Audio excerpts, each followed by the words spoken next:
नमस्कार, रश्मि वाले फिर से स्वागत है आपका इस वीडियो में। मेरे पिछले वीडियो अगर आपने नहीं देखे होंगे तो आप आई बटन पे क्लिक करके पिछले वीडियोस को देख सकते हैं और उनको देखिए ताकि इस सीरीज़ में जो मैं आपसे बात करूंगी आपको पता चले। ये वीडियो है पिछले वीडियो को सपोर्टिंग रियल एस्टेट के बारे में। कुछ क्वेश्चंस लोगों के दिमाग में रियल एस्टेट को थे कि वो अच्छा है या बुरा है। तो बेसिकली रियल एस्टेट में इन्वेस्टमेंट अच्छा या बुरा नहीं, अच्छा ही है। जैसा कि मैंने आपको बताया था, खुद का घर अगर आपने बना लिया है तो उसके 2-3 फायदे आपको डेफिनेटली होते हैं कि आपको किराया नहीं देना पड़ता और आपकी एक असेट क्रिएट हो जाती है। लेकिन खुद का घर आपको कहीं और भी काम आता है। हालांकि ये इमोशनल डिसीजन लोग लेते नहीं है, लेकिन सपोज आप अपने रिटायरमेंट के लिए कोई भी प्लानिंग नहीं कर पाए और अचानक आपको ये समझ में आता है कि रिटायरमेंट के बाद मेरे पास कुछ भी पैसा नहीं है, तो उस समय आप खुद का घर जिसमें आप रहते हैं उसको बेच के आप उस पैसे को कहीं इन्वेस्ट करके अपने लिए एक पेंशन का ऑप्शन क्रिएट कर सकते हैं। और जब आप इस दुनिया से विदा लें तो डेफिनेटली जो पैसा आपने इन्वेस्ट किया है वो आपकी नेक्स्ट जनरेशन को एज इट इज़ मिल ही जाएगा। लेकिन ये बहुत इमोशनल डिसीजन है और लोग इसको लेकर लेने में घबराते हैं। लेकिन ये एक मैंने ऑप्शन बताया कि अगर कोई ऐसी सिचुएशन खुदा न खास्ता किसी व्यक्ति के परिवार पर आ जाए तो डरने की ज़रूरत नहीं है, आप फिर भी सेफ एंड सिक्योर्ड है। खुद का घर अगर आपने लिया हो तो आपको एजुकेशन लोन लेने के लिए भी वो बहुत काम आता है। बच्चों की एजुकेशन के लिए आप उसको मॉर्गेज करके किसी भी बैंक या फाइनेंशियल इंस्टीट्यूट से व्यवस्थित एजुकेशन लोन लेके अपने बच्चे की एजुकेशन भी पूरी करा सकते हैं। इसलिए खुद का घर इनमें लेना बहुत अच्छी बात है।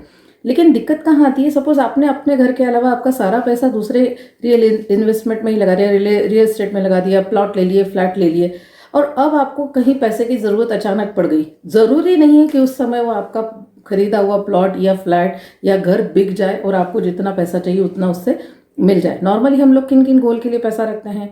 बच्चों के एजुकेशन के लिए, बच्चों की शादियों के लिए, या फिर अपने रिटायरमेंट के लिए, या घूमने जाने के लिए। तो हमको ये जानना ज़रूरी है कि हम जिस घर में रहते हैं उनको बेच के भी हम इन सब गोल्स को पूरे नहीं कर सकते।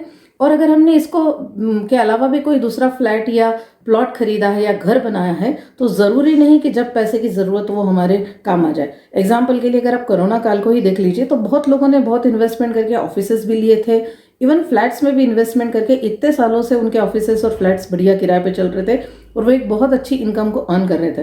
लेकिन इस दौरान बहुत सारे कंपनीज ने अपने ऑफिसेज को समेट कर लोगों को वर्क फ्रॉम होम के लिए प्रेरित किया और ऐसे बहुत सारे एरियाज जो है ऑफिस के एरियाज वो खाली हो गए, फ्लैट खाली हो गए और करीब करीब साल भर से लोगों को कोई इनकम उसके थ्रू नहीं और आगे आने वाले कितने महीनों में नहीं होगी ये नहीं पता। तो रियल एस्टेट में इन्वेस्टमेंट का वैसे कोई बहुत ऐसा रूल नहीं, पर एक थंब रूल आप फॉलो करके चल सकते हैं कि आपका जो भी टोटल इन्वेस्टमेंट हो उसका 40% से ज़्यादा रियल एस्टेट में आप इन्वेस्ट ना करें। आपके पास लिक्विड असेट भी रखें ताकि इस तरह की कोई परेशानी आपके जीवन में जब आए तो आपकी लिक्विड असेट या आपका इन्वेस्टेड मनी आपको काम आ सके, आपकी ज़िंदगी के सर्वाइवल में आप उसको काम में ले सके। जैसे कि आपने देखा करोड़ों की संपत्ति है और करोड़ों का आपका ऑफिस है और उस ऑफिस को यदि आप किराए पे नहीं दे पाए या आपको जब बेचना है तब आपका घर या फ्लैट नहीं बिक पाया तो पैसा होते हुए भी वो आपके किसी काम का नहीं। तो इन्वेस्टमेंट वो सबसे सही है जो जब आपकी जैसी ज़रूरत हो उसके अकॉर्डिंगली आपको काम आ सके। ऑफिस में काम करने वाले लोगों की सलाह पर, उनके कहने पर कि वहाँ फ्लैट अच्छा है, वहाँ प्लॉट अच्छा है, उसके सलाह पर ये इन्वेस्टमेंट करना सही नहीं है क्योंकि उनको हमारी फाइनेंशियल कंडीशंस पूरी तरह से और हमारी ज़रूरतें पूरी तरह से नहीं पता होती, हमारे चैलेंजेस नहीं पता होते और हम सबसे शेयर नहीं कर सकते। इसीलिए जैसे हमारा एक फैमिली डॉक्टर होना चाहिए वैसे ही मैं आपसे ये रिक्वेस्ट करूंगी कि आप अपना एक फाइनेंशियल प्लानर रखिए जिसको आपके इन्वेस्टमेंट के बारे में, आपकी फैमिली की सिचुएशंस के बारे में और आपकी ज़रूरतों के बारे में और आपके चैलेंजेस के बारे में आप जिससे डिस्कस कर सके और जो आपको सही राय दे सके। अगर आपके पास ऑलरेडी है तो उसकी सलाह लीजिए, नहीं है और अगर आप मेरी से सलाह लेकर फाइनेंशियल प्लानिंग करना चाहते हैं यू आर मोस्ट वेलकम।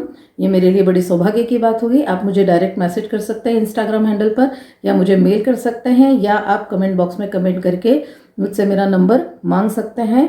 हम आपसे कम्युनिकेट करके आप तक जरूर पहुँचेंगे।